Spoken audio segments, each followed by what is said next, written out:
Hello students, आज हम लोग स्टार्ट करने जा रहे हैं सिस्टम ऑफ लीनियर इक्वेशंस का topic. System of linear equations linear algebra का जो टॉपिक है, इसका सबसे फाउंडेशनल टॉपिक है। क्योंकि अगर हम सिस्टम ऑफ लीनियर इक्वेशंस अच्छे से समझ पाएंगे तो जितना भी लीनियर अलजेब्रा है वो अल्टीमेटली सॉल्व करने के पॉइंट ऑफ व्यू से देखें तो सिस्टम ऑफ लीनियर इक्वेशंस पे ही आके रुकता है। चाहे आप लीनियर ट्रांसफॉर्मेशन पढ़ें, चाहे आप आइगन वैल्यूज पढ़ लें, कुछ भी पढ़ें, आएगा लास्ट में क्या? System of linear equations.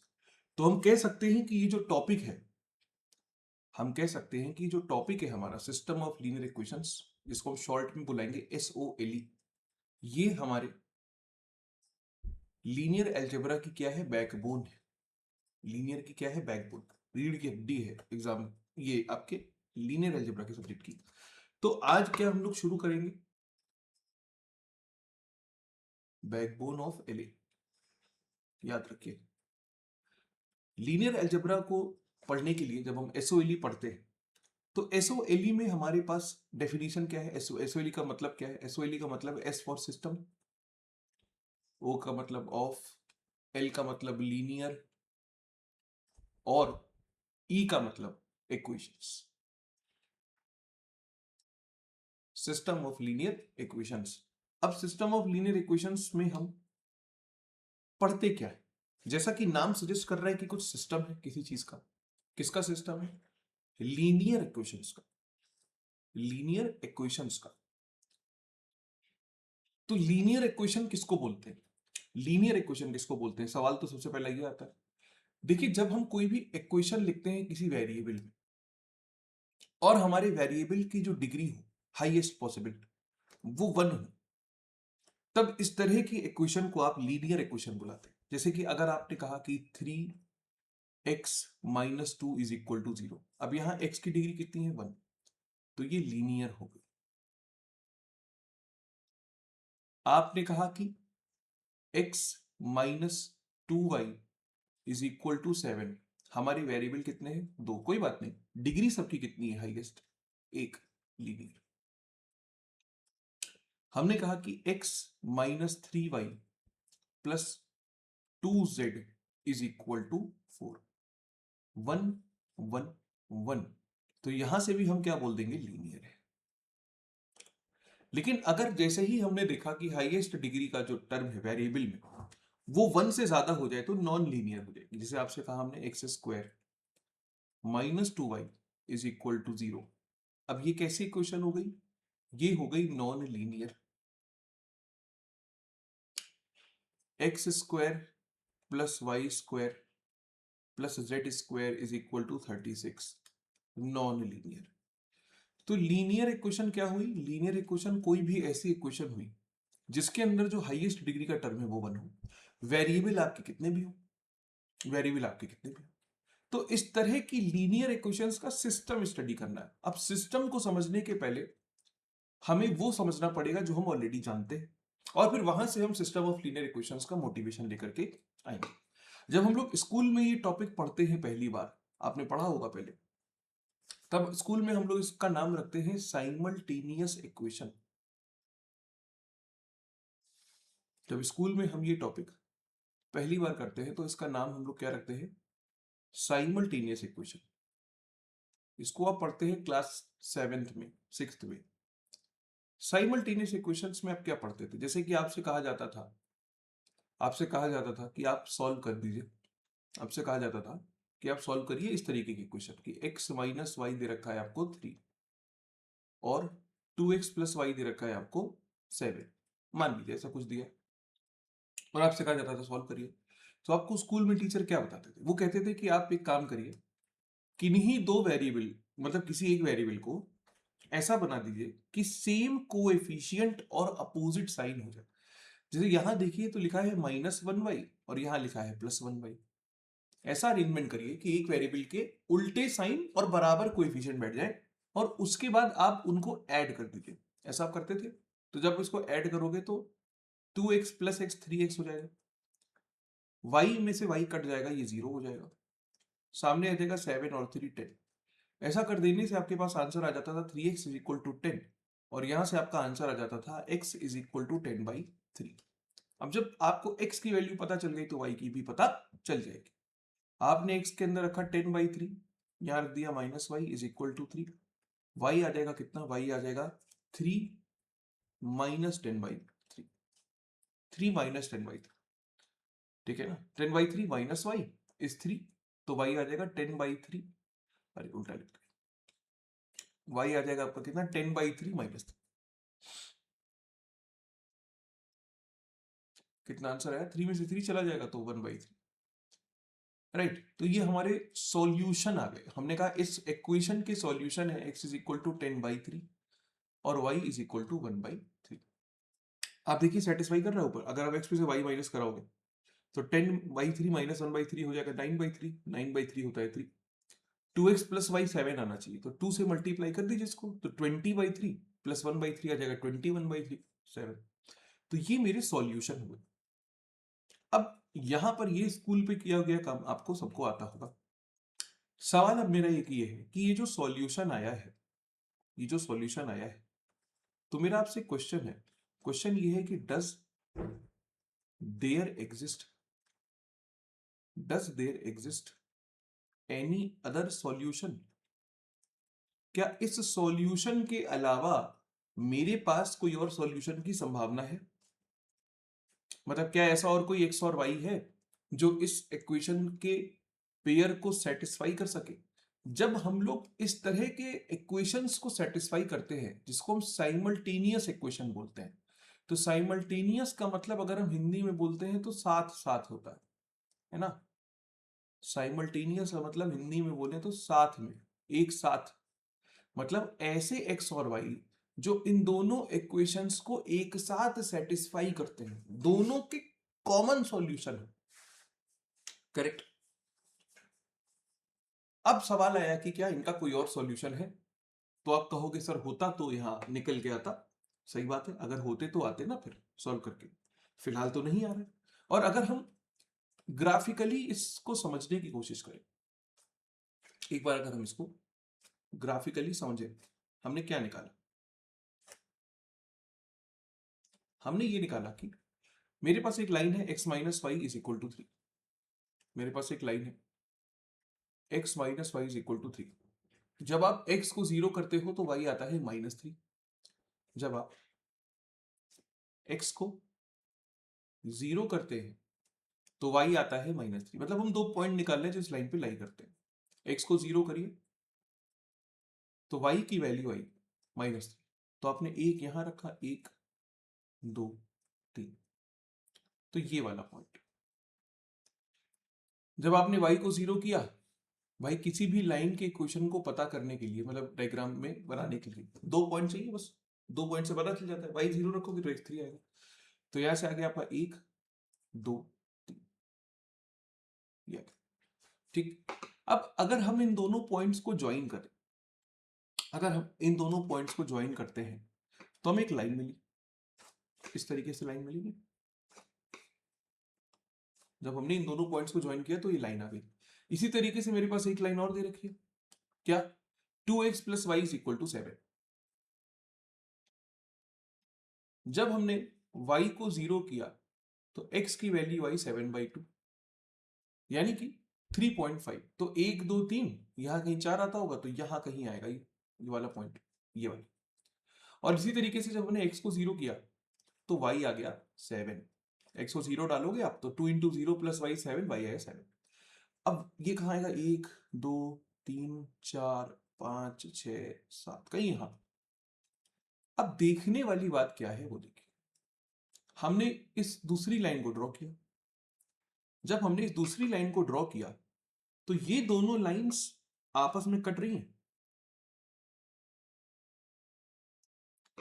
ये दोनों लाइंस आपस में कटेंगी ही नहीं। देखिए आपको फीलिंग आई समझ में, ये लाइन चलती चली जा रही है, अभी तो हाथ से बना रहे हैं बट आपको आइडिया समझ में आ गया होगा कि इस लाइन की इक्वेशन है 2x plus y is equal to 7 और इस लाइन की इक्वेशन है x minus y is equal to 3। और जिस पॉइंट पर ये दोनों आपस में कट रहे हैं तो आप देख सकते हैं कि वो पॉइंट एक यूनिक पॉइंट है या नहीं। जिस पॉइंट पर दोनों लोग इंटरसेक्ट कर रहे हैं that point is a unique point, ये देखिए यूनिक पॉइंट आ रहा है ना, ये पॉइंट एक यूनिक पॉइंट। तो पहली संभावना ये हुई कि जब हम कोई भी दो इक्वेशंस का सॉल्यूशन निकालने जाएं तो उन दोनों से जो सॉल्यूशन हो वो केवल एक जगह कटे, यूनिक जगह कटे। इस तरीके की कंडीशन को हम बोलते हैं कि हमको यूनिक सॉल्यूशन मिला। क्या बोलते हैं इस चीज को, कि हमें क्या मिला बच्चों, यूनिक सॉल्यूशन। तो हमारे पास जो पहला केस बनता है वो बनता है कि जब हम दो इक्वेशंस को सेटिस्फाई करवा रहे हैं साइमल्टेनियसली, तो यहां पर हमको यूनिक सॉल्यूशन मिला। तो हम यहां पर क्या कहेंगे, there exists a unique solution of given simultaneous equation. Given simultaneous equation का यूनिक सॉल्यूशन एग्जिस्ट करता है। करेक्ट। इसी तरह से अगर हम एक दूसरा एग्जांपल देखें, दूसरे एग्जांपल में हम ये देखना चाहेंगे कि और क्या हो सकता है, कुछ और भी हो सकता है क्या। अब हमने एक दूसरा एग्जांपल बनाया। दूसरे एग्जांपल में सपोज हमने कहा कि आप सॉल्व करो x minus y is equal to 3, 3x plus 3y is equal to 9, 3x plus 3y, 3x minus 3y is equal to 9। Suppose हमने आपको ऐसे क्वेश्चंस दे दी और आपसे कहा सॉल्व करिए। जब आप इनको सॉल्व करने जा रहे हो तो आपसे कहा, क्या बताया टीचर ने, टीचर्स ने बताया कि भाई आप कोएफिशिएंट इक्वल करके कैंसिल करो।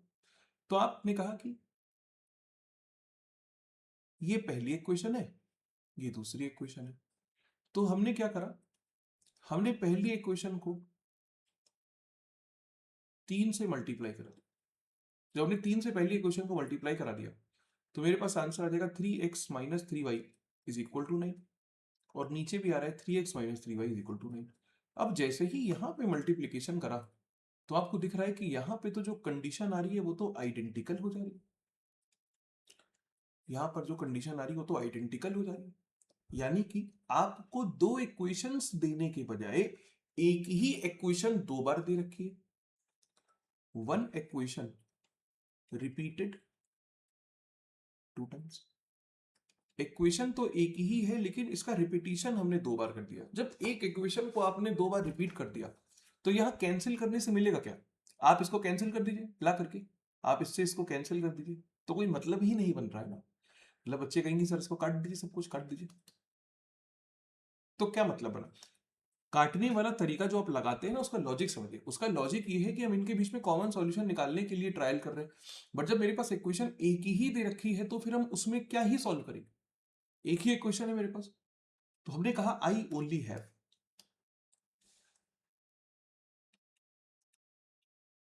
I only have one equation, और मेरी इक्वेशन है 3x minus 3y is equal to 9, या मेरी इक्वेशन है x minus y is equal to 3। बस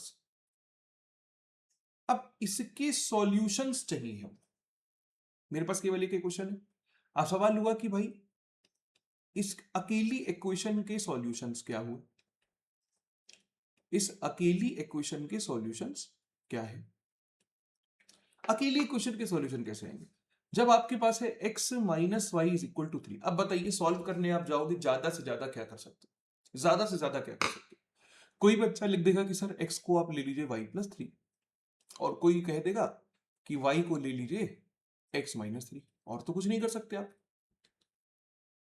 इसमें से ही कोई एक काम करेंगे, या तो आप x को लिख दोगे 3 प्लस वाई, या y को लिख दोगे x माइनस 3, और तो कुछ नहीं कर सकते। सपोज करो कि हमने इसको सेलेक्ट किया, रैंडमली दोनों में से इसको ले लिया, तो हमने कहा solution is x is equal to 3 plus y. तो हमारा जो x है, x अपनी वैल्यू के लिए 3 पर डिपेंडेंट, करेक्ट। जब y के अंदर आप 0 डालोगे 3 हो तो x हो जाएगा 3, जब आप y को 0 दोगे तो x हो जाएगा 3, आप y को माइनस 3 दोगे x हो जाएगा 0। मतलब आप y को दोगे 2, x हो जाएगा 5। या यूं कहें कि जब आप y को दोगे t तो x हो जाएगा 3 प्लस t। बिल्कुल सुंदरता से बात समझ में आई। यानी कि अपना एक्स वाई के ऊपर निर्भर करता है, डिपेंड करता है कि वाई आप हमें बताइए कि आपकी क्या वैल्यू है, तब हम अपनी वैल्यू आपके सामने रखें। तो जिस वेरिएबल को आप दूसरे वेरिएबल पर निर्भर करवा रहे हैं, इस वेरिएबल को बोला जाता है डिपेंडेंट। और जिसको आप कह रहे हो कि भाई वैल्यू दे रहा है, जो वैल्यू दे रहा है उस पर तो कोई लिमिट नहीं लगी, कंडीशन नहीं लगी। जैसे वाई को आपने सिंपल टी माना है, वाई को तो आपने सिंपल टी माना। टी क्या है? टी कोई रियल नंबर है, तो वाई पर कोई कंडीशन नहीं लगी है, इसलिए इसे बोलते हैं इंडिपेंडेंट। तो दो कंडीशंस हो गई हमारे पास कि जो अपनी वैल्यू दूसरे के हिसाब से लेता है वो डिपेंडेंट हो जाता है, जो प्रोवाइड करता है वो इंडिपेंडेंट हो जाता है। तो यहां पे आप कहोगे कि आपका x जो है वो 3+t के जैसा है, आपका y t के जैसा है, जहां t कोई भी रियल नंबर है। तो बताइए, जब t कोई भी रियल नंबर बन सकता है, तो इसका मतलब क्या ये नहीं हो गया कि इस इक्वेशन के इनफाइनाइटली मैनी सॉल्यूशंस? इससे तो हमें ये पता चला कि इस इक्वेशन के अंदर इनफाइनाइटली मैनी सॉल्यूशंस एग्जिस्ट करते हैं। अब जब इनफाइनाइटली मैनी सॉल्यूशंस आपके पास आ गए, जब आपके पास इनफाइनाइटली मैनी सॉल्यूशंस आ गए, तो इससे क्या सीखा आपने? इससे आपने ये सीखा कि भाई अगर हम इसका सॉल्यूशन सेट लिखने जाएंगे, अगर हम इसका सॉल्यूशन सेट लिखने जाएंगे, तो सॉल्यूशन सेट किस तरीके का होगा कि इस तरह के पॉइंट t+3 कॉमा टी जैसे पॉइंट जहां t कोई रियल नंबर है, तो क्लियरली आप देख सकते हो इनफाइनाइट सॉल्यूशंस आए। कोई कह सकता है कि सर ये लिया होता तो क्या होता, तब भी आंसर सेम आता, आप y को x-3 मानते, तो अब यहां पे आपका y x पर डिपेंडेंट हो जाता, तो आप कहते x है t, तो y है आपका t-3। अब आप ये सोचने लगोगे अगर सर दोनों अलग अलग है, बिल्कुल नहीं, दोनों इक्वेशन सेम है, दोनों आपको बराबर ही आंसर देंगे, आप चाहे इसको ले लीजिए चाहे इसको, एक ही बात है। क्योंकि आप जो यहां ले रहे हो उसके 3 बढ़ा दे रहे हो, तो आप यहां जो ले रहे हो उसे 3 घटा दे रहे हो। ये तो हो गया इनफाइनाइट सॉल्यूशंस। तो हमने सीखा कि इनफाइनाइट सॉल्यूशंस लाने के लिए एक ना एक वेरिएबल को इंडिपेंडेंट बनना पड़ता है या फ्री बनना पड़ता है, एक वेरिएबल को इंडिपेंडेंट बनना पड़ता है या फ्री बनना पड़ता है। अब ग्राफिकली इसका क्या मतलब हुआ? अगर हम ग्राफिकली इस कॉन्सेप्ट को एनालाइज करने की कोशिश करेंगे, भाई ग्राफ से अगर हम देखें तो आपने क्या बात बताई, अगर हम इसको ग्राफ से देखें तो आपने क्या बात बताई? ग्राफ से अगर हम इस बात को देखें तो हमने कहा कि आपके पास x-y = 3 लाइन, जब आपने x को 0 किया तो y आएगा -3, जब आपने x को 0 किया तो y आएगा -3, तो 1 2 3 मान लो यहां। और जब आपने x को 0 किया y आया -3, जब आपने y को 0 किया तो x आया 3, तो 1 2 3 यहां है आगे। अब जब आप इन दोनों लाइंस को ज्वाइन कर रहे हैं, जब आपने इन दोनों लाइंस को ज्वाइन किया बच्चों, तो क्या मिला आपको? इस तरह की स्ट्रेट लाइन आएगी, एक ऐसी स्ट्रेट लाइन है। अब इस लाइन की इक्वेशन है x-y = 3, अब इस लाइन की इक्वेशन है x-y = 3। बहुत बढ़िया। अब जितने भी पॉइंट इस लाइन पर लाई करते हैं, जितने भी पॉइंट्स इस लाइन पर लाई करते हैं, चाहे आप ये पॉइंट देख लो, चाहे आप ये पॉइंट देख लो, चाहे आप ये देख लो, चाहे ये देख लो, कोई भी पॉइंट जो इस लाइन पर लाई करता है वो इस रेस्ट्रिक्शन को फॉलो करता है ना। मतलब अगर आप एक आर्बिट्रेरी पॉइंट भी उठा करके पूछोगे कि आपकी शक्ल कैसी है, तो वो अपनी शक्ल यही बताएगा, मेरी शक्ल t+3t जैसी है।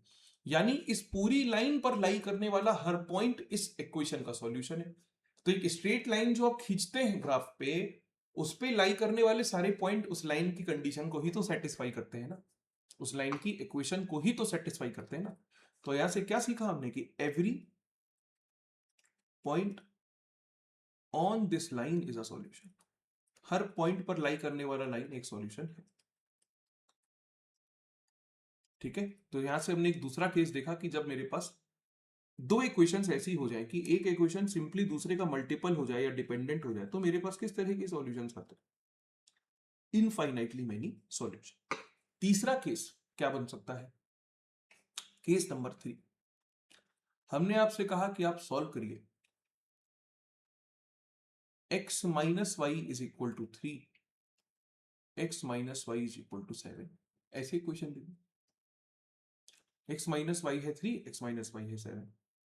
अब आप इसको सॉल्व करने के लिए वही दिमाग लगाए कि सर यहां पे हम इसके साइन मैच करा देते हैं।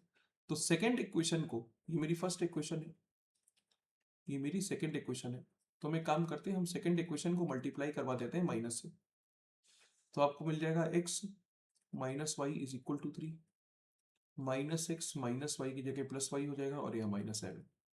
जब आप इनको जोड़ेंगे तो ये दोनों कटे, तो आंसर आया 0x plus 0y is equal to -4। अब आप यहां से देख सकते हैं यार इसका तो कोई आंसर ही नहीं, क्योंकि 0 प्लस 0 0 और -4 के बराबर थोड़ी ना आएगा। 0 प्लस 0 0, तो यहां से आपको क्या मालूम पड़ेगा, यहां से आपको मालूम पड़ेगा कि इसके पास यार सॉल्यूशन ही नहीं है, ऐसे कोई एक्स वाई है ही नहीं जो इस इक्वेशन को सेटिस्फाई कर सके, नो सॉल्यूशन।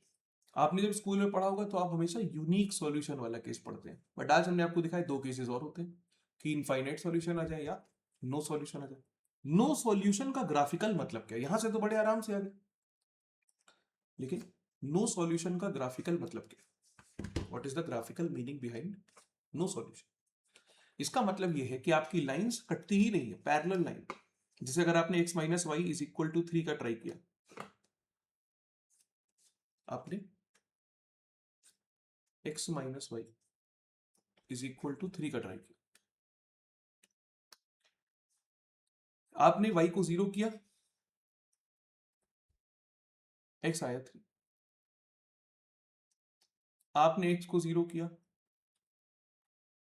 y आया -3। तो ये लाइन कैसे हुई, ये इस तरीके से कुछ लाइन कटी।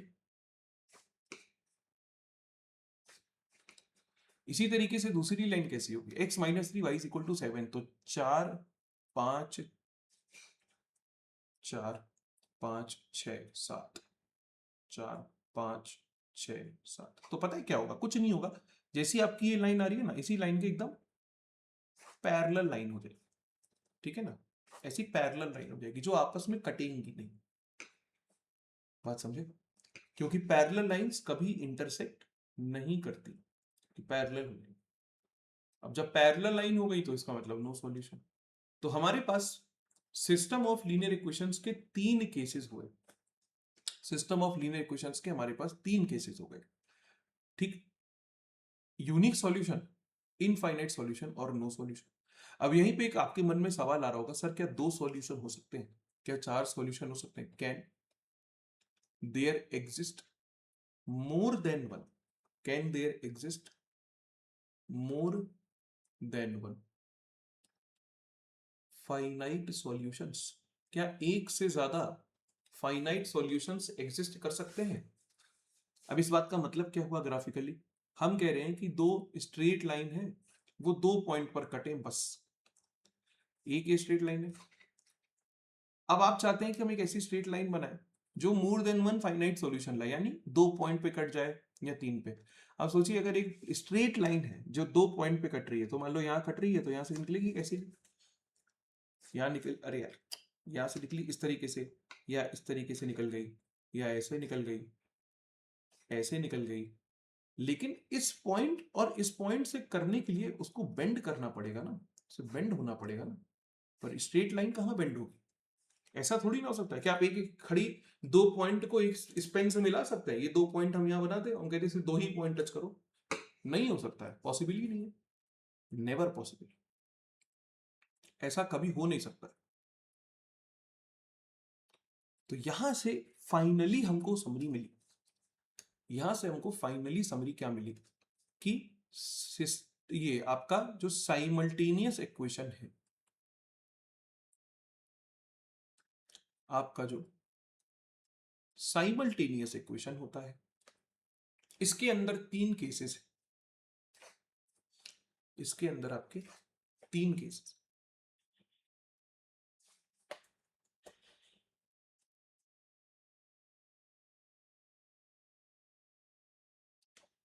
पहला केस है, या इसको और आसान भाषा में ऐसे तोड़े दो भागों में।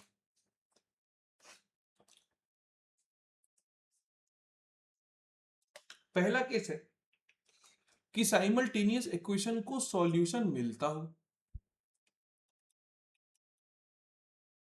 और दूसरा है कि सॉल्यूशन ना मिलता हो। पहले तो ये दो केस हो गए कि भाई सॉल्यूशन है या सॉल्यूशन नहीं है, सॉल्यूशन है या सॉल्यूशन नहीं है। अब सॉल्यूशन अगर है तो दो तरीके का हो सकता है।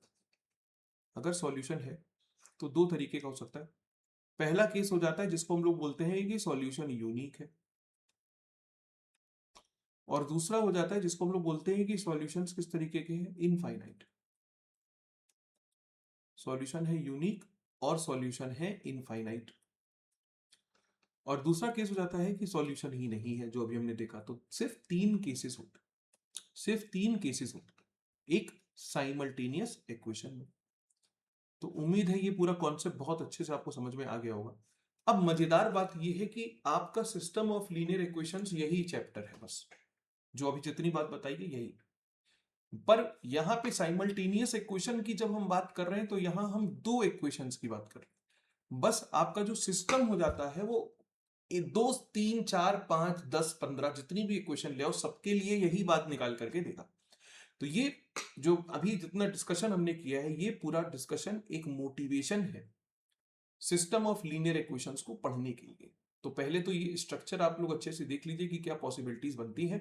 फिर इसके बाद हमारा काम क्या रह जाएगा कि साइमल्टेनियस इक्वेशंस से अपने जनरल सिस्टम की तरफ आगे बढ़ जाए।